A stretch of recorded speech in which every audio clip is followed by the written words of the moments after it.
पीछे हटने के बाद हमारे ही पोस्ट पे आके कब्जा कर लिया। कैप्टन सौरभ कालिया को इन सब पकड़ के आंख निकाल दिया था सर। हमें लोगे नहीं दिख रहा, वो पिन पॉइंट निशाना मार रहे थे। उस समय इजराइल ने हमारी हेल्प किया था। इजराइल ने हमें। हेलो व्यूवर्स, कैसे हैं आप लोग? गुड इवनिंग दोस्तों। आज एक खान सर का वीडियो लेकर आई। कुछ दिन पहले ही एक रील में मैंने देखा था कि खान सर को इस तरह से दिखाया गया है कि 57 मुस्लिम देश मिलकर इजराइल को खत्म नहीं कर पा रही हैं। इस बात का दुख उनको है। वीडियो को कुछ गलत तरीके से दिखाया गया था और उसके नीचे बहुत सारे भद्दे भद्दे कमेंट खान सर के लिए किए गए थे। मुझे लगा इस रील के असली वीडियो तक पहुँचा जाए और सच्चाई पता किया जाए कि क्या सचमुच खान सर ने ऐसा कुछ कहा है। तो आइए चलिए देखते हैं इस वीडियो में कि क्या कहते हैं खान सर 57 मुस्लिम देशों के बारे में और इजराइल के बारे में। तो चलिए वीडियो शुरू करते हैं। कारगिल की लड़ाई 1999 ऑपरेशन विजय चलाया गया कारगिल के।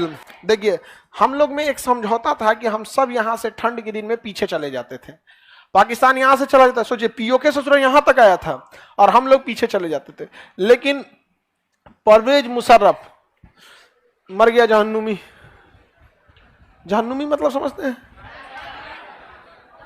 नरक में, नरक को उर्दू में जहन्नुम बोलते हैं। नरक को क्या कहते हैं? जहन्नुम बोलते हैं। जा जहन्नुम में नहीं, नरक में जाओ। यहाँ पे परवेज मुशर्रफ उस समय सेनापति था पाकिस्तान का।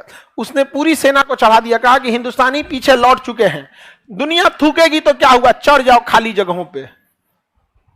समझ में गया? इसके लिए डिसिप्लिन मायने नहीं रखता है। इसलिए मरने के बाद भी लोग क्या कर रहे हैं, गरिया रहे थे, चढ़ गए यहाँ पे। जबकि हम सब का एक एग्रीमेंट होता था, ठंड में हम सब पीछे हट जाते थे। 1998 में हम सब क्या हो गए, पीछे हटे। लेकिन इस ससुरा पीछे हटने के बाद चढ़ गया वापस और हमारे ही पोस्ट पे आके कब्जा कर लिया, पूरे पहाड़ी पे कब्जा कर लिया। जब हमारे सैनिक गए ना, तो कैप्टन सौरभ कालिया सबसे पहले गए। कैप्टन सौरभ कालिया, कैप्टन सौरभ कालिया को इन सब पकड़ के उनका आंख निकाल दिया था सर। आंख, सारी उंगलियां काट लिए थे सर। ये होंठ जो होता है ना, काट के इसे खींच दिए थे सर। यहाँ पे कान कटा हुआ था यहाँ पे, और मतलब जैसे मन वैसे लाश के साथ खेले थे सब, अब फेंक दिए थे सब। मतलब बर्बरता की सारी हदें पार कर दी थी उन लोगों ने। पर भगवान से प्रार्थना करते हैं, खुदा वाहेगुरु ईश्वर, कैप्टन सौरभ कालिया को मुशर्रफ का पता बता दीजिएगा कि कहां है। वहीं मार मारेंगे उनको। बीच में सब छुड़ाने आएंगे, सब देवदूत वगैरह स्वर्ग में होते होंगे, सब देवदूत, ये सब चीजें, स्टाफ वहां भी होगा सब अपना। ए छोड़ दो, ए ना ना, मारेंगे चचुरा को यहाँ पे। नीचे का बदला ऊपर लेंगे। बताइए, इस तरह की इंसानियत होती है। युद्ध में हर सैनिक एक दूसरे को मारते हैं। आपको अगर मारना था तो इज्जत से लाश लौटा देना चाहिए था, ऐसे फेंक दिया था वहां पे। अब अटल बिहारी वाजपेयी ने सीधा आदेश दिया कारगिल पे चढ़ाई करने के लिए। तो इनको लगा कारगिल पे चढ़ाई करना, अरे वहां के सब पहाड़े पे कब्जा कर लिए थे सर, पूरा यहां से यहां तक। हम लोग को क्या लग रहा था कि कारगिल पे ही मैंने, लेकिन कारगिल से रिलेटेड हर एक पहाड़ी पे पूरा कब्जा कर लिया था। एक लंबे एरिया में कारगिल पे क्या कर लिए थे सर, कब्जा कर लिए थे सब यहाँ पे। अब वहां पे पाकिस्तानी इतने खतरनाक थे सब, मतलब इतना माइंडसेट से आए थे सब वहां पे, कि उन्होंने क्या किया ना, कि भारतीय सैनिकों के जो रास्ता था यहाँ माइंस बिछा दिया। अब कोई आता था तो माइंस से उड़ जाता था। अच्छा, पाकिस्तान वालों से कहा कि तुम इधर से तोप का गोला चलाओ। अगर माइन से बच गए तो किससे चलाते? तोप का गोला से। उसमें से ठंड पड़ती थी, बर्फ से कोई मर जाता था यहाँ पे। उसके अलावा यहाँ मशीन गन खड़ा कर दिए थे सब, हाइट पे थे सर, धर धर धर मशीन गन मारते थे सर। उसके बाद भी मशीन गन के बीच में स्नाइपर को छुपाए रहते थे सर। स्नाइपर का काम क्या होता है, वो कभी भी लो वैल्यू टारगेट को नहीं मारते हैं।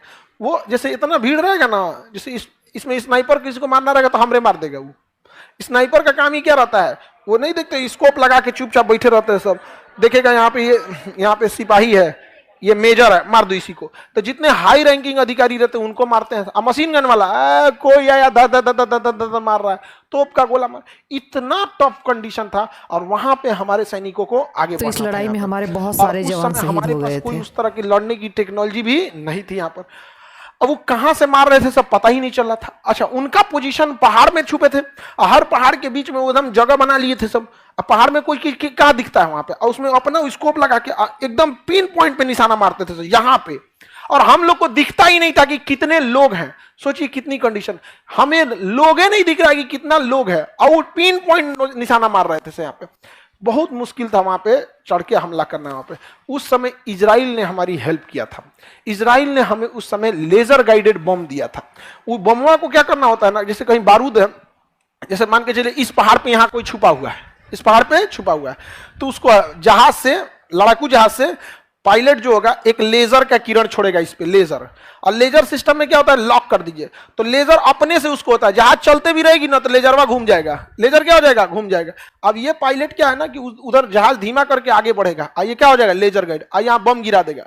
अब बम को इससे मतलब नहीं है कहां जाना है, वो जहां देखेगा कि लेजर किरण बिखरी हुई है, लेजर किरण यहां जाके बिखर जाएगी, वहीं चला जाएगा, क्या हो जाएगा, वहीं चला जाएगा। तो लेजर गाइडेड से ले जाके बम ऐसा ही तो इजराइल हमास के साथ भी कर रहा है। कौन बम है, अरे यार उधर गिराया, इधर कैसे आ गया यहाँ। अब पायलट लेजर गाइडेड बम में ना पायलट निशाना ही नहीं लगाता, वो क्या लगाता है, लेजर, अब बम गिरा देता है। बम को क्या करता है, गिरा देता है। अब बम जब गिरेगा ना तो उसका विंग्स खुलता है, बम क्या क्या खुलता है, विंग्स।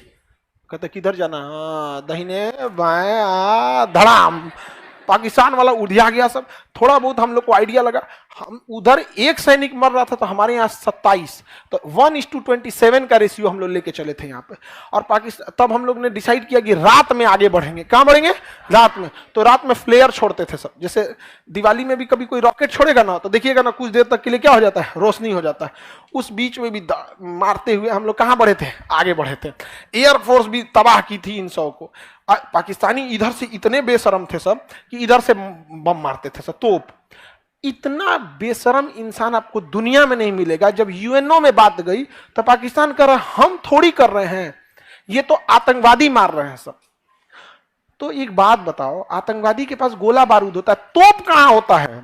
तो भारतीय सेना ने कहा कि ये तोप कहां से आ रहा है, तुम्हारे यहां आतंकवादी तोप लेके घूमते हैं, तो यूएनओ इसे आतंकवादी देश घोषित कर दीजिए, सब मिलके तोप व्यवस्था कर देंगे सब।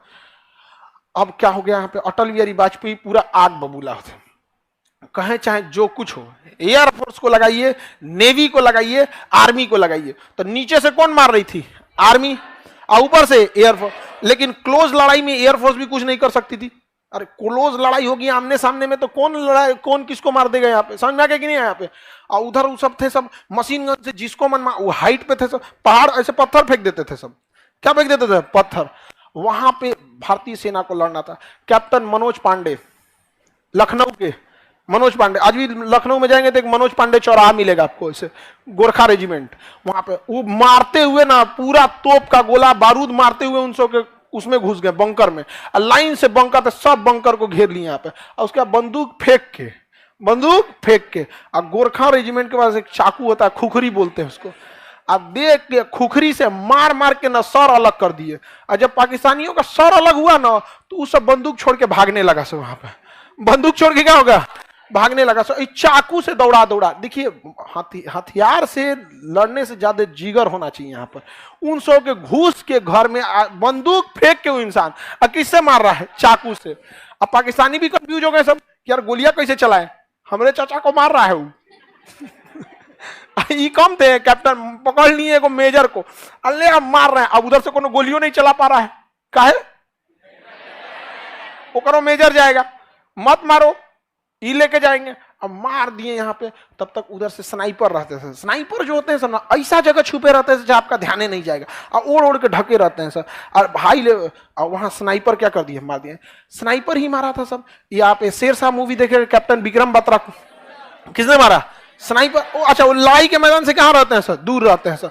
अब इतना तबाही हुआ, पाकिस्तान वाले भी मरना चालू किए सब। पाकिस्तान अमेरिका को कह रहा है बचाइए यहाँ पे, तो अमेरिका कहा कि यार इतना बेशरम तो हम भी नहीं है। अमेरिका क्या बोला, ऐसा तो हम भी नहीं, यार तुम इतना काहे करते, जब तुमको आतंकवादी ही भेजना था तो आतंकवादी भेजे रहते, ये तोप का गोला भेजे, पूरी दुनिया गरियारी है यहाँ पर। अब अटल बिहारी वाजपेयी ने कहा कुछ भी हो जाए यहाँ पे, उन्होंने जिम्मेदारी दिया किसको, नेवी को। इंडियन नेवी गई, ब्लॉक मार दी पूरा पाकिस्तान को, ले। अब पाकिस्तान के पास अपन कौन सी होता है, सऊदी अरब से तेल की सप्लाई बंद। पाकिस्तान के पास 7 दिन का तेल बचा हुआ था, 7 दिन के बाद उसका रेलवे स्टेशन, जहाज, मोटरसाइकिल, सब चीज ठप। सोचिए पेट्रोल पंप बंद तो क्या हो जाता है, सब चीज बंद। पेट्रोलियम बहुत, ट्रांसपोर्टेशन एक बहुत बड़ा हिस्सा होता है देश का, 25% चीजें ट्रांसपोर्टेशन पे टिकी हुई है यहाँ पे। अब अटल बिहारी वाजपेयी ने कहा कि तोरा क्या लगता है हम कारगिल में लड़ेंगे? हाँ, ये सब एयरफोर्स ने भी, ये सब किस दिन काम आएंगे सब? तो यहां से कौन घेर ली, और ऊपर से एयरफोर्स, और जमीन पे पहाड़ पे आर्मी। आर्मी ने जब सफाया चालू किया ना तो वहां से भाग भाग गए थे सब पाकिस्तानी, सब क्या हो गए थे सब भाग भाग। बहुत बार ऐसा हुआ कि भारतीय सैनिकों को खाना नहीं पहुंचा पा रहे थे लोग, तो ये लोग जल्दी जल्दी, तो वो सैनिक कहते थे साहब जी भूख लगी है, क्योंकि सेना अपने कमांडर से कहेगा सर जी 2 दिन से खाए नहीं, साहब जी भूख लगी है। अब वो कहां से कहेंगे? और उसका कमांडर क्या कर रहा था नीचे बेस में, खाना नहीं चाहिए, हथियार भेजो हथियार। आई कहते जवानों खाना आने में देर है, इन्हीं को मारो, इनका खाना खा लेते हैं हम लोग यहाँ पर। तो हम लोगों ने खाना आने में देर हुआ ना तो उन ससुरन को मार के, और 100 का आदमी खाना खाया था, हलवा उलवा बनाया था सब वहां पे, आदमी खाना खाया था यहाँ पे। बहुत बार ऐसा हुआ था यहाँ पे। उसके बाद जब युद्ध खत्म हुई तो पाकिस्तानियों ने उनकी लाशें लेने से मना कर दिया, कहा कि हम ये लाश नहीं लेंगे, हमारे लोग ही नहीं है, ये तो आतंकवादी हैं। तो भारतीयों ने कब्र खोद के, फौज में एक वैकेंसी निकलती है धर्मगुरु की, उसमें मौलवी भी जाएंगे, गुरु, सिख गुरु भी जाएंगे, और सब जाएंगे। और यकीन, अच्छा कभी आप लोग तो फौज में नहीं गए वहां पे, वहां का पूजा स्थल देखेंगे ना तो ऐसे ही हॉल रहेगा, ऐसा हॉल रहेगा यहाँ पे। यहाँ कोई नमाज पढ़ रहा है और वहां कोई वाहे गुरु की पूजा कर रहा है, कोई क्रिश्चियन है तो वो कर रहा है, इसी में ये ना कि तुम्हारा मस्जिद सब हमारा है। और जो सेना का कमांडर होता है ना, सेना का कमांडर, अब सेना के कमांडर के पास तो बहुत सारे सैनिक हैं यहाँ पे। अब उनको अगर कोई अगर धार्मिक चीज में गया ना, अगर सिख के पास गया तो सिख की तरह जाएगा, ये नहीं कि हम पगड़ी क्यों लगाएंगे, वाहिगुरु की जय क्यों बोलेंगे। और मुस्लिम में गया तो वो मुस्लिम के वेशभूषा रहेगा, जो उसका तरीका है वहां पे, बाल ढकना, चाहे वो साफा से ढके या फिर टोपी से ढके। और जब अपने पूजा स्थल पे जाएंगे तो टीका लगाना पड़ेगा, और जब युद्ध के मैदान में आएंगे तो हेलमेट पहन के गोली खिलाना होगा यहाँ पर। इसलिए हिंदुस्तान की फौज की इज्जत है, because they follow the discipline. सही है, हमारे देश का डिसिप्लिन ही तो लाइफ में हमेशा याद है कि डिसिप्लिन, डिसिप्लिन का मतलब ये नहीं होता है कि आपको बस क्लास में डिसिप्लिन, आप जहां रहते हैं उस एरिया में भी डिसिप्लिन रहना चाहिए। यहाँ पे कहाँ क्या चीज है, हर चीज में आपको क्या होना चाहिए, डिसिप्लिन रहना चाहिए। डिसिप्लिन मतलब जो आपको जिम्मेदारी दी गई यू हैव टू फॉलो, चाहे कुछ भी हो जाए यहाँ पे। और हमारे इंडियन आर्मी ने धर्म गुरुओं को बुलाकर उन लोग की कब्र खोद के इज्जत से दफनाए थे लोग, जबकि कुछ सैनिक सब मना किए थे सब कि इन सब का भी हम लोग आंख निकाल लेते हैं। तो भारतीय सेना के जो कमांडर थे उन्होंने समझाया था कि जानवर और इंसानों में फर्क होना चाहिए, चाहे दुश्मनी कुछ भी हो, we have to follow discipline. और हम लोगों ने उनकी लाश को दफनाया था यहाँ पर। समझ आया कि नहीं आ गया? अब वो चट्टा आंख निकाल लिए थे सब यहाँ पे, इसी सब चीज का भुगतते हैं। और उनकी बर्बादी यकीन मानिए ऊपर वाला करता है। पाकिस्तान की बर्बादी खुद खुदा करेगा अपने हाथ से, क्योंकि खुदा को सबसे ज्यादा अगर किसी ने बदनाम किया है ना, इन्हीं चोटों ने बदनाम किया है। नहीं समझ आया? तो कारगिल की लड़ाई जो थी बहुत अच्छा, अमेरिका कहा अटल बिहारी वाजपेयी को कि कारगिल की लड़ाई तत्काल बंद कीजिए। मैं आपको कहता हूं कारगिल की लड़ाई बंद कीजिए। यहाँ पे पाकिस्तान के प्रधानमंत्री हमारे यहाँ बैठे हुए हैं, तो अटल बिहारी वाजपेयी ने कहा कि कारगिल की लड़ाई हम कैसे बंद कर सकते हैं, ये पाकिस्तान के हाथ में है, आतंकवादियों को बोलिए वापस जाए। तो कह रहा है कि आप मत भूलिए अटल जी कि पाकिस्तान एक परमाणु संपन्न देश है। कहा कि बोलिए उसको मारे, बोलिए उसको मारे, वो मार जरूर देगा, लेकिन वादा करते हैं कि अगले दिन का सूरज पाकिस्तान का कोई व्यक्ति नहीं देख पाएगा। मारेंगे परमाणु बम यहाँ पे। हम उस खुश नसीब में से है ना जो हमने एक साथ अटल बिहारी वाजपेयी और एपीजे अब्दुल कलाम को देखा था। उसके बाद यह दिन अब भारत में किसी को नसीब नहीं होगा, क्योंकि अब देश, सिद्धांत, ये सब साइड हो गया है। अब राजनीति के लिए क्या सही है वही सही है, लेकिन अटल बिहारी वाजपेयी में ये चीजें थी। यहाँ पर आज भी यहाँ पर अटल बिहारी वाजपेयी और एपीजे अब्दुल कलाम, हमें नहीं लगता है कि ये लोग इंसान थे, अवतार थे ये किसी ना किसी चीज के यहाँ पर, वरना भारत को ये दो जोड़ी एकदम अतुलनीय है यहाँ पे। अभी के समय में क्या है, हमारी प्रधान राष्ट्रपति हैं द्रौपदी मुर्मू जी, बट क्या है ना कि वो एकदम वो राष्ट्रपति बनी तो उनकी शोभा और बढ़ गई। बट एपीजे अब्दुल कलाम के साथ ऐसा नहीं था। एपीजे अब्दुल कलाम जब राष्ट्रपति बने तो राष्ट्रपति पद की गरिमा बढ़ गई थी। समझ रहे हैं अंतर, समझ रहे हैं कि नहीं समझ रहे?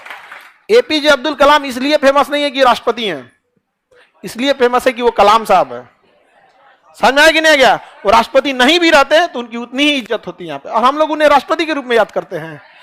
एक देशभक्त के रूप में याद करते हैं। नासा ने उनको बोला था कि आके हमें नासा ज्वाइन कर लिया, उन्होंने कहा कि देश को उन जैसे लोगों की जरूरत है। कहा कि हम शादी ब्याह किए, हमारा कोई नहीं है, बस एक हमारी भारत माँ है, और माँ को हम कैसे छोड़ सकते हैं। ऐसे व्यक्ति थे आप। और आज भी हम लोग इजराइल का साथ देते हैं। रीजन क्या है? कारगिल की लड़ाई में हमारा साथ दिया था, कारगिल की लड़ाई में हमारा साथ दिया। और इजराइल की नीति है, इजराइल के दुश्मन ऑटोमेटिक गायब होने लगते हैं। आप लोग कुछ न्यूज देख रहे हैं, कुछ गायब हो रहे हैं लोग कि नहीं? ये किसकी नीति है? इजराइल। अच्छा, मोदी जी जाते हैं तो इजराइल का नेतन्याहू तुरंत गले लगा लेता है। मोदी जी हाथ मिलाने का कल्चर खत्म कर देंगे। जापान जाता है, अरे यार हाथ छोड़ यार, यहाँ आ जाओ यहाँ। अरे जो बाइडेन, अरे हाथ हटाओ यार भैया, आ जाओ यहाँ। हमको लगता है ना अभी हाथ मिलाने वाला कल्चर है, क्या कर देंगे, खत्म कर देंगे। नहीं समझ आया यहाँ पे। हालांकि विदेश नीतियों में अच्छे हैं, नो डाउट। सैन्य नीतियां और विदेश नीतियां बहुत ही प्रबल हैं यहाँ पर। समझ में आ रहा है कि नहीं यहाँ पे? तो ये चीजें उनके अच्छी हैं यहाँ पे। तो दोस्तों, अभी आपने सुना खान सर से इजराइल के बारे में उनका स्टैंड क्या है। हालांकि ये वो वीडियो तो नहीं है, लेकिन फिर भी वो इजराइल के बारे में क्या सोचते हैं उन्होंने साफ कर दिया है। तो दोस्तों, वीडियो कैसा लगा कमेंट करके बताएं, लाइक करें, शेयर करें और सब्सक्राइब करें। धन्यवाद।